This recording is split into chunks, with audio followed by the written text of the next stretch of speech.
बिस्मिल्लाहिर्रहमानिर्रहीम, अस्सलाम वालेकुम नाज़रीन। आप यूट्यूब चैनल देख रहे हैं, मैं इमरान खान हूँ। ये बहुत बड़ी खबर है और ये पाकिस्तान तहरीक इंसाफ के लिए बहुत बड़ी कामयाबी भी है। और इसमें जो पाकिस्तान तहरीक इंसाफ के कुछ लोग पाकिस्तान से बाहर मौजूद हैं, जिनमें जुल्फ़ी बुखारी का भी एक बहुत बड़ा नाम है, कुछ और भी पूरी टीम है जो इस पर काम कर रही थी। तो ये एक बहुत बड़ा मिशन है जिसमें उनको कामयाबी हुई है और ये उनको मिली है अक़वाम मुत्तहिदा में। पाकिस्तान अक़वाम मुत्तहिदा का मेंबर है और पाकिस्तान अक़वाम मुत्तहिदा की करारदादों का हवाला भी देता है, फ़लस्तीन के हवाले से, कश्मीर के हवाले से। और दुनिया भर में अक़वाम मुत्तहिदा की जो करारदादें हैं या जो उनके मुतालबात हैं, पाकिस्तान उनका हिस्सा बनता है। इंडिया के ख़िलाफ़ या पाकिस्तान के जो दुश्मन ममालिक हैं उनके खिलाफ अक़वाम मुत्तहिदा की जब भी कोई चीज़ आती है तो हम बहुत ज़्यादा उसको पोर्ट्रे करते हैं, उठाते हैं। तो अक़वाम मुत्तहिदा से पाकिस्तान तहरीक इंसाफ के लोगों ने शिकायत की या उनके साथ फैक्ट शेयर किए और फिर उन्होंने एक इंक्वायरी शुरू की। ये एक वर्किंग ग्रुप है और अक़वाम मुत्तहिदा का यह हिस्सा है। ये 1991 में बना था और इसका मकसद ये था कि जिन लोगों को मनमानी तौर पर या अपने इख्तियारात को गलत तरीके से इस्तेमाल करते हुए जिन लोगों को गिरफ्तार कर दिया जाता है मुख्तलिफ ममालिक में या रियासतों में, उनके लिए आवाज़ उठाई जाए और इन मामलात की तहकीकात की जाए। ना सिर्फ उन मामलात की तहकीकात ये करता है ग्रुप, एक्चुअली इसका जो नाम है वो working group on arbitrary detention, यानी जो मनमानी तौर पर लोगों को अपने इख्तियारात को गलत इस्तेमाल करते हुए लोगों को डिटेन कर लिया जाता है, गिरफ्तार कर लिया जाता है, इंडिविजुअल्स को यानी अफराद को। तो उसके ऊपर फिर ये इन्वेस्टिगेट करते हैं, जो बड़े केसेस हैं उनको ये इन्वेस्टिगेट करते हैं और उसके ऊपर फिर अपनी एक रिपोर्ट भी तैयार करते हैं। और इसमें एक दो नहीं, ये पूरी एक बहुत बड़ी टीम है जो काम करती है। और ये टीम एक मुल्क से नहीं होती, ये लगभग 5 मुख्तलिफ ममालिक से ये टीम बनती है और एक बड़ी टीम बनती है। वो टीम फिर इन्वेस्टिगेट करती है, उस मुल्क से भी राब्ता करती है, वो तमाम केसेस भी देखती है जिनमें उस बंदे को गिरफ्तार किया गया, तो बड़ा डिटेल्ड काम करती है। इनका एक सेशन हुआ था और ये सेशन इसी साल हुआ, 18 मार्च से लेकर 27 मार्च तक ये सेशन चला है। लगभग 10 दिन के इस सेशन में इन्होंने पूरी जो तहकीकात इन्होंने की वो सारी उसमें शेयर की और उसके ऊपर एक रिपोर्ट जारी की है। ये रिपोर्ट इमरान खान से मुताल्लिक है। इमरान खान साहब की गिरफ्तारी कैसे होती है, किन हालात में होती है, क्या वजूहात बनती हैं। अच्छा, इन्होंने राब्ता भी किया गवर्नमेंट ऑफ पाकिस्तान से। इनका दावा यह है कि नवंबर 2023 में इमरान खान साहब की गिरफ्तारी के बाद, यानी अगस्त में इमरान खान साहब गिरफ्तार हुए और ये अपनी तहकीकात कर रहे थे। सितंबर गुजर गया, अक्टूबर गुजर गया, नवंबर में इन्होंने हुकूमत पाकिस्तान से भी राब्ता किया और इन्होंने हुकूमत पाकिस्तान से कहा कि जनाब आप बताएं कि ये केस हमारे पास है और इस शख्स की गिरफ्तारी के बाद आपके पास जो लीगल जस्टिफिकेशन है या कानूनी जवाब है वो आप हमें फराम करें। लेकिन पाकिस्तान ने, रियासत पाकिस्तान ने इसके ऊपर किसी किस्म का कोई जवाब देना पसंद नहीं किया। तो जब पाकिस्तान ने जवाब ही नहीं दिया तो फिर उन्होंने अपनी रिपोर्ट को मुकम्मल किया, तमाम हकाइक हासिल किए मुख्तलिफ सोर्सेज से और उन हकाइक की बुनियाद के ऊपर ये रिपोर्ट जारी कर दी है। रिपोर्ट कहती क्या है? ये बड़ी डिटेल्ड एक रिपोर्ट है, इसमें बहुत सारी चीज़ें शामिल है, लेकिन इसका वन लाइनर यह है कि उन्होंने करार दिया कि इमरान खान साहब की गिरफ्तारी गलत हुई है और ये गैर कानूनी हुई है और इन्हें रिहा किया जाना चाहिए। अब इसमें अक़वाम मुत्तहिदा का जो वर्किंग ग्रुप है वो ये कह रहा है कि ज़ालिमाना हिरासत से मुताल्लिक अक़वाम मुत्तहिदा के वर्किंग ग्रुप ने कहा है कि पाकिस्तान तहरीक इंसाफ के बानी इमरान खान पहले तोशाखाना केस में हिरासत और मुकदमे के साथ साथ उनके खिलाफ साइफर केसेस की कोई कानूनी हैसियत नहीं, जो उन्हें सियासी मैदान में मुकाबले से बाज रखने के लिए सियासी तौर पर बनाए गए हैं। वो ये कह रहे हैं एक तो कोई हैसियत ही नहीं है कानूनी इन मुकदमात की, तो पहले दिन से हम सब आपको बता रहे हैं कि कानूनी हैसियत तो है कोई नहीं। और दूसरा वो ये कह रहे हैं ये सियासी नौयत के केसेस हैं और इमरान खान को सियासत से बाहर रखने के लिए ये केसेस बनाए गए हैं और ये ज़ालिमाना हिरासत है जो इमरान खान साहब को जिसके अंदर रखा गया है। अच्छा, 18 जून की दस्तावेज के मुताबिक अक़वाम मुत्तहिदा की बॉडी ने 18 से 27 मार्च तक इनका 99वां इजलास जो है वो चल रहा था और PTI के बानी की नज़रबंदी पर अपनी राय की मंजूरी दी उन्होंने और तमाम लोगों ने अपने अपने हकाइक शेयर किए जो कुछ वो लेकर आए थे।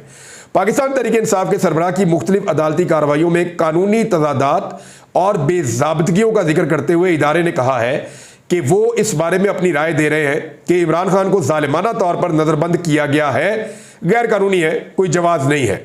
इस बारे में कहा गया कि पहले तोशाखाना केस में इस्तगासा की कार्रवाइयाँ और उनके दायराकार से बाहर होने के साथ साथ इमरान खान और उनकी पार्टी पर सियासी जबर के तनाजुर में वर्किंग ग्रुप ने नतीजा अखज़ किया है कि इनको कानूनी बुनियादों पर नज़रबंद नहीं किया गया, और ऐसा लगता है कि इसका मकसद उन्हें इंतखाबात लड़ने से रोकने के लिए नाअहल करार देना था।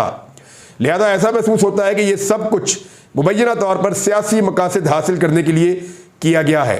उन्होंने अपनी रिपोर्ट में इमरान खान की पहले तोशाखाना केस में सुनाई गई सजा के तरीकाकार और उसके बाद कानून नाफिज करने वाले एहलकारों की जानिब से उनकी गिरफ्तारी, उनकी रिहाइशगाह में घुसकर उन पर और उनके अमले पर किए गए हमले पर तशवीश का इजहार किया। वर्किंग ग्रुप ने मजीद कहा कि साइफर केस में इमरान खान के खिलाफ कानूनी बुनियादों पर कार्रवाई नहीं की गई क्योंकि ऐसा नहीं लगता कि इनके इन इकदाम से ऑफिशियल सीक्रेट एक्ट की खिलाफ वर्जी हुई। यानी वो कहते हैं इमरान खान साहब ने कोई ऑफिशियल सीक्रेट, वैसे वो साइफर वाला केस तो वैसे भी इमरान खान साहब के हक में आ गया है। फिर उन्होंने किया कि तोशाखाना वाला केस और इद्दत वाला केस, यानी ये सारे केसेस वो कह रहे हैं जैसे 4 केसों में एक साथ फैसला आया है और इसका मकसद उन्हें आम इंतखाबात में हिस्सा लेने से रोकना था। यानी वो सारी उसकी टाइमिंग भी, फिर इकट्ठे फैसले आना। तो यहां जो बड़े बड़े जरखेज दिमाग पाकिस्तान में बैठे हुए हैं ना, उनके दिमाग में ये तो था कि हमने ये जुल्म करना है, जबर करना है, इमरान खान को इलेक्शन से बाहर करना है, हर हाल में अपनी मनमानी हुकूमत बनानी है, इस शख्स को हिरासत में रखना है, कोई इसकी फोटो ना देखे। पाकिस्तान की तारीख का वाहिद कैदी है ये इमरान खान, ये मेरी बात आप याद रखिएगा। ये इस मुल्क की तारीख का वाहिद कैदी है जिसको 1 साल से ना उसकी आवाज सुनने दी गई, ना उसको देखने दिया गया। यह किया रियासत पाकिस्तान ने एक सबसे बड़ी जमात के सबसे बड़े पॉलिटिकल लीडर के साथ। इमरान खान के अलावा ऐसा किसी के साथ नहीं हो। सबको मौका मिलता रहा, कहीं ना कहीं वो बात करते रहे, अपने लोगों से मुलाकातें करते रहे, कहीं ना कहीं को ऑडियो को, वीडियो को, बयान को चीजें आती रहती थी। कोई लोग पेशी के ऊपर आ जाते थे, वहां पे नजर आ जाते थे, कोई वीडियो देख के कोई ऐसे करके वी बना लेता है, कोई ऐसे करके हाथ हिला देता है। कोई चीज इमरान खान की सामने नहीं आने दी और 1 साल होने वाला है। अब आप अंदाजा कर लीजिए कि रियासत कितनी खौफजदा है इमरान खान से। अच्छा, इसमें मजीद कहा गया कि इमरान खान के इलेक्शन लड़ने पर पाबंदी, इलेक्शन में उनकी पार्टी की मुनसिफाना शिरकत को रोकने और हुकूमत की तरफ से किसी रद्द अमल की अदम मौजूदगी जैसे अवामिल के पेश नज़र वर्किंग ग्रुप इस नतीजे पर पहुंचा है कि इमरान खान की गिरफ्तारी, नज़रबंदी और पहले तोशाखाना केस और साइफर केस में मुकदमा चलाए जाने की कोई कानूनी वजह नहीं थी और ऐसा लगता था कि उनको इलेक्शन से रोकने के लिए यह सारा कुछ किया गया है। फिर उन्होंने कहा हुकूमत ने कोई हमें तरदीद ही नहीं दी, कोई वजह नहीं बताई और हमें जवाब ही नहीं दिया। ऐसा लगता है कि इमरान खान के खिलाफ बनाए गए मुकदमात का ताल्लुक इस बात से है कि वो पीटीआई के कायद हैं और उनको और उनके हामियों को खामोश करने और उनकी सियासत में शिरकत को रोकने के लिए ऐसा किया जा रहा है। अच्छा, इसमें यह भी कहा गया कि जो पाकिस्तान तहरीक इंसाफ के लोगों की गिरफ्तारियां हो रही हैं, वर्कर्स की, लीडर्स की, और जिस किस्म का सलूक हो रहा है, इसकी भी निशानदेही की गई है। अक़वाम मुत्तहिदा के जो वर्किंग ग्रुप है उसने इमरान खान की गिरफ्तारी को गैर कानूनी करार देते हुए रिहाई का मुतालबा भी कर दिया। वर्किंग ग्रुप ने न सिर्फ इमरान खान की गिरफ्तारी पर तशवीश का इजहार किया बल्कि पीटीआई के कारकुनों की गुमशुदगी और गैर कानूनी गिरफ्तारियों पर भी तशवीश का इजहार किया। अब देखें, इमरान खान साहब को गिरफ्तार किया गया 5 अगस्त 2023 को। 2 जुलाई को आप ये वीडियो देख रहे हैं, तो 2 जुलाई आ गई है 5 अगस्त से लेकर, यानी 11 महीने लगभग इमरान खान साहब को गिरफ्तार हुए हो गए। अक़वाम मुत्तहिदा भी बोल पड़ा, अमेरिका भी बोल पड़ा, यूरोप से आवाज़ें आ रही हैं, पूरी दुनिया के मुबस्सिरीन कह रहे हैं कि पाकिस्तान में बदतरीन फस्तायत, जबर और जुल्म हो रहा है लोगों के ऊपर। और जिस तरीके से ये इलेक्शन हुआ है इसको तो दुनिया मानती नहीं। इलेक्शन, इसकी तहकीकात का मुतालबा किया जा रहा है। तो ये पाकिस्तान तहरीक इंसाफ की बहुत बड़ी कामयाबी है। लेकिन कभी आपने गौर किया है कि जरदारी साहब के लोग क्यों नहीं गए कभी अक़वाम मुत्तहिदा में? ऐसा नहीं है कि उनको ये पता नहीं है या वो जा नहीं सकते। एक्चुअली वो जरदारी साहब के ऊपर बनने वाले केसेस को कभी भी जस्टिफाई नहीं कर सकते कि वो गलत है। जरदारी साहब अगर कभी अक़वाम मुत्तहिदा में जाएंगे तो उनके खिलाफ जितने सबूत हैं वो भी अक़वाम मुत्तहिदा में जाएंगे। नवाज शरीफ साहब जब अक़वाम मुत्तहिदा में जाएंगे तो उनके खिलाफ जितने सबूत हैं वो भी अक़वाम मुत्तहिदा में जाएंगे। आज से पहले कोई भी नहीं गया। ये पाकिस्तान का वाहिद लीडर है जिसके ऊपर केसेस बने तो उसके लोग अक़वाम मुत्तहिदा में गए और अक़वाम मुत्तहिदा ने बाकायदा वर्किंग ग्रुप ने पूछा पाकिस्तान से कि बताओ कोई जवाब है, और पाकिस्तान के पास कोई जवाब होता तो पाकिस्तान दे भी देता, तो उनको जवाब दिया भी नहीं। और वो ये बता भी रहे हैं कि हमने सवाल पूछे और हमें जवाब ही नहीं दिया। तो इसका मतलब यह है कि इमरान खान साहब की पार्टी में यह इखलाकी जुर्रत मौजूद है कि वो किसी भी फोरम का दरवाजा खटखटाकर धड़ल्ले से यह कह सकते हैं कि जनाब हमारा लीडर बेकसूर है, ये सारे झूठे केसेस हैं, अगर कुछ है तो ले आओ, लाके साबित कर दो। तो पाकिस्तान के अंदर तो आप इमरान खान को कैद में रख सकते हैं, उसको रगड़ा लगा सकते हैं, उसके कारकुनों को रगड़ा लगा सकते हैं, लेकिन यह मुमकिन नहीं है कि आप आलमी फोरम के ऊपर उन्हीं सबूतों की रोशनी में इमरान खान को मलाइन कर सकें या उसके खिलाफ कुछ साबित कर सकें। लिहाजा फिर आलमी फोरम से पाकिस्तान ने या रियासत पाकिस्तान ने गुरेज किया और उनको जवाब भी नहीं दिया। हालांकि उस वक्त जो हुकूमत थी, काकड़ साहब मौजूद थे जब यह सवाल किया गया, तो काकड़ साहब तो इमरान खान साहब से शदीद नफरत करते थे, या उनको लाने वाले शदीद नफरत करते थे। तो उन लोगों ने तो जवाब उनको फौरन देना चाहिए था, उन्होंने जवाब दिया ही नहीं। एक और जो बड़ी खबर है वो पाकिस्तान तहरीक इंसाफ से मुताल्लिक है। तहरीक इंसाफ की कोर कमेटी ने एक मीटिंग की और उसमें यह कहा कि मुश्किल वक्त में राहें जुदा करने वाले पार्टी के लिए काबिल कबूल नहीं है, यह तहरीक इंसाफ ने कहा। तहरीक इंसाफ ने एलामिया जारी कर दिया और उसमें 3 बड़ी अहम करारदादें मुत्तफिका तौर पर मंजूर कर ली। एक तो सेक्रेटरी जनरल उमर अयूब खान का इस्तीफा मंजूर ना करने की सिफारिश करते हुए कहा गया कि कोर कमेटी उमर अयूब की जानिब से इंतहाई कठिन और आजमाइशी हालात के दौरान पार्टी के लिए पेश की गई जो काबिल तहसीन खिदमात है उनकी मोतरफ है, उनसे पार्टी ओहदे से अपना इस्तीफा वापस लेने की हम दरख्वास्त करते हैं। यह भी कहा गया कि उमर अयूब बतौर पार्टी सेक्रेटरी जनरल खिदमात मौजूदा हालात के तनाजुर में पार्टी पॉलिसियों की तसलसल के लिए नहायत अहमियत की हामिल है। कोर कमेटी ताहयात और बानी चेयरमैन इमरान खान से उमर अयूब खान का इस्तीफा मंजूर ना करने की दरख्वास्त करती है। करारदाद में मजीद कहा गया कि कोर कमेटी नहायत हसास और अहम तरीन बोर्ड पर पार्टी से राहें जुदा करने वाले अफराद की शदीद मजम्मत करती है। मुश्किल वक्त में पार्टी छोड़ जाने वालों के पास बाहर बैठकर पार्टी मामलात पर तबसरा आराई करने का कोई इखलाकी जवाज या इख्तियार नहीं है। पार्टी का ऐसे तमाम अफराद से कोई सरोकार ना है और ना ही इनके बयानात किसी तौर पर पार्टी मामलात पर असरअंदाज हो सकते हैं। मुश्किल वक्त में राहें जुदा करने वाले लोग पार्टी के लिए फिर से कभी काबिल कबूल नहीं होंगे। एलामिया में मजीद कहा गया वो तमाम अफराद जिन्हें अपने किए पर अफसोस है उनके मुतालिक फैसला ताहयात और बानी चेयरमैन इमरान खान साहब की सवाबदीद है। और साथ ही साथ उन्होंने कहा कि पार्टी का नज़्म ज़ब्त जो है उसकी खिलाफ वर्जी जो भी करेगा नहायत सख्ती से उसके खिलाफ निपटा जाएगा। पार्टी नज़्म ज़ब्त की खिलाफ वर्जी करने वालों को बुनियादी रुकनियत की मुअत्तली समेत दीगर तादीबी इक़दामात का सामना करना होगा और जिन अफराद को डिसिप्लिन की खिलाफ वर्जी पर नोटिस दिए जा चुके हैं उनका मामला 7 रोज में निपटाया जाएगा। अब मामला यह है कि आपने गौर किया नाज़रीन कि कुछ लोग अब टीवी चैनल पे आकर बोलना शुरू हो गए।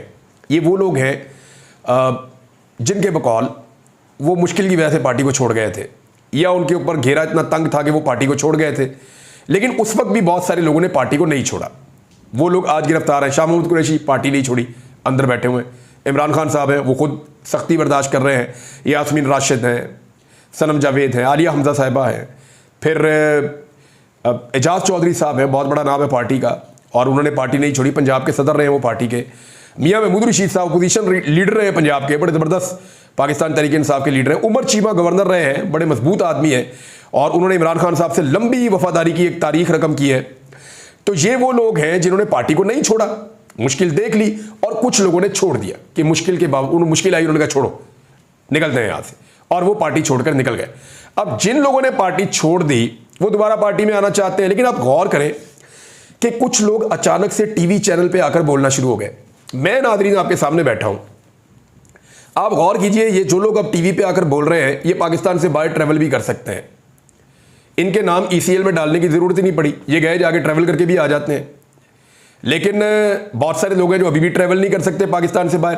गौर कीजिएगा आप, ये लोग जो कुछ इनके साथ कैद में हुआ वो बता सकते हैं और जितना चाहें बढ़ा चढ़ा के, उतार के, उठा के, गिरा के, जैसे मर्जी ये बता देते हैं और इन्हें कोई कुछ कहता भी नहीं है। फिर पाकिस्तान के तमाम नेशनल टेलीविजन चैनल्स इनको अलाउ करते हैं कि ये आए और इमरान खान का नाम भी लें और नाम लेकर वहां बोलें भी और वो टीवी पे चलता भी है। आपको हैरत नहीं हो रही? वो इमरान खान जिसका नाम लेने पर पाबंदी है, वो इमरान खान जिसके लोगों को टीवी पर लेने पर पाबंदी थी, अचानक से ऐसे लोग जिनको जो पार्टी छोड़ गए थे, जिन लोगों को थोड़ी बहुत सख्ती है वो पार्टियां छोड़कर चले गए, अब वो टीवी चैनल्स पे आकर बैठ रहे हैं और टीवी चैनल्स की जीनत बन रहे हैं और टीवी चैनल्स उनको दिखा भी रहे हैं और कोई रोक भी नहीं रहा। उस्मान डार का इंटरव्यू क्यों नहीं होता? कभी सोचा आपने? सदाकत अली अब्बासी को इंटरव्यू क्यों नहीं देने दे रहे? कभी सोचा आपने? आए ना कोई टीवी चैनल उन दोनों का इंटरव्यू करे, उस्मान डार का, सदाकत अब्बासी का। मेरी कई टीवी चैनल से बात चल रही है, वो कहते हैं जी NOC आएगा तो फिर आपको हम बोलने देंगे। मैंने उनसे कहा कि यार मुझे तो नहीं पता कौन सा NOC, मैं बात करना चाहता हूं टीवी पे, मुझे आप बतौर मेहमान बुला लें, मुझे आप बतौर होस्ट बुला लें, मुझे आप दोबारा से काम के लिए नौकरी दे दें, मैं टीवी चैनल पे काम करना चाहता हूं। नहीं बोलने दिया जा रहा। यानी ये अजीब नहीं लगता आपको कि कुछ लोग हैं जो बोल पा रहे हैं, वो बातें भी कर रहे हैं जो बाकी लोगों को करने के लिए इजाजत नहीं है, उनके ऊपर बदस्तूर बहुत दबाव है। यानी अभी भी सदाकत अब्बासी साहब या उस्मान डार साहब अगर बोलें तो मेरी इंफॉर्मेशन के मुताबिक उनके गिर्द घेरा तंग है और वो दबाव में है और वो अभी भी खुलकर बात नहीं कर पाते और उनके लिए बहुत मुश्किलात अभी भी मौजूद हैं। लेकिन चंद लोगों के लिए मुश्किलात मौजूद नहीं है, तो इसका कोई तो रीज़न होगा ना। तो इसके ऊपर आप सोचिए। बहरहाल देखते हैं। नाज़रीन, बिलाखिर ताजरों ने भी नवाज शरीफ साहब को और उनकी पार्टी को आड़े हाथों ले लिया। यानी इस जमात को ताजरों की पार्टी कहा जाता था, लेकिन जिस किस्म का इन्होंने बजट दिया है, जो इन्होंने IMF के साथ मिलकर खाना खराब किया है पाकिस्तान का, तो उसके बाद ताजिर भी अब इनको झोलियां उठा उठाकर बदवाएं दे रहे हैं और वो उस दिन को रो रहे हैं जब उन्होंने इस जमात को सपोर्ट किया था। ताजिरों ने यहां तक कह दिया कि मियाँ साहब 18-20 सीटें लेकर आप आए और आप मुल्क के वज़ीर-ए-आज़म बन गए, और कम से कम आप हमारा ख्याल ही रख लें। जितना ज़ालिमाना बजट आपने दे दिया है या जैसे टैक्सेस आपने हम पे लगा दिए हैं, हम तो भूखे मर जाएंगे। जो पेट्रोलियम डीलर्स हैं वो ये कह रहे हैं कि अगर एडवांस टैक्स वापस ना लिया तो पूरा मुल्क हम बंद कर देंगे। ये पेट्रोलियम डीलर्स कह रहे हैं कि पूरा मुल्क हम बंद कर देंगे। जमात इस्लामी 12 जुलाई को इस्लामाबाद में धरना देने जा रही है, ये जिस तरह का बजट दिया है इन्होंने। और हुकूमत ने पेट्रोलियम मसनूआत की कीमतें भी एकदम बढ़ा दी हैं, और वो भी बढ़ाई इस तरह है कि एकदम लंबा जंप लग गया है कीमतों को। कम करते हैं तो थोड़ी थोड़ी करके करते हैं, बढ़ाते हैं तो एकदम बढ़ा देते हैं। एडवांस टैक्स वापस ना हुआ तो 5 जुलाई को पूरा मुल्क बंद कर देंगे, ये पेट्रोलियम डीलर एसोसिएशन कह रही है। जबकि शहबाज शरीफ साहब का ऐसे में स्टेटमेंट पता क्या आ रहा है, अल्हम्दुलिल्लाह मुल्क माशी तौर पर दुरुस्त सिमत में गामजन हो चुका है, ये शहबाज शरीफ कह रहे हैं।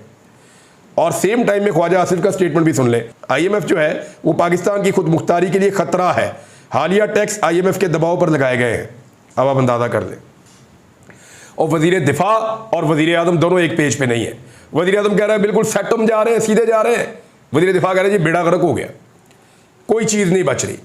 IMF मुल्क की सालमियत के लिए उन्होंने इसको, मुल्क की खुद मुख्तारी के लिए उन्होंने इसको खतरा करार दिया है ख्वाजा आसिफ ने। अब आप अंदाज़ा कर लें कि वज़ीर दिफा और वज़ीर आज़म दोनों एक पेज के ऊपर नहीं है। ऐसी नकम्मी, नकट्टू और अजीबो गरीब किस्म की हुकूमत लाकर पाकिस्तानियों के ऊपर मुसल्लत कर दी गई है, जबकि IMF की शराइत अभी भी खत्म नहीं हो रही, एक के बाद एक शराइत आ रही हैं। मैं तो इकॉनमी के ऊपर कौन से नए टैक्सेस लगे हैं और किस तरह से लगे हैं उनके ऊपर एक डिटेल्ड प्रोग्राम करता हूँ और चीज़ें आपके साथ शेयर करता हूँ बाद में। अब तक के लिए इतने, अपना ख्याल रखिएगा, अपने इस चैनल का भी। अल्लाह हाफिज़।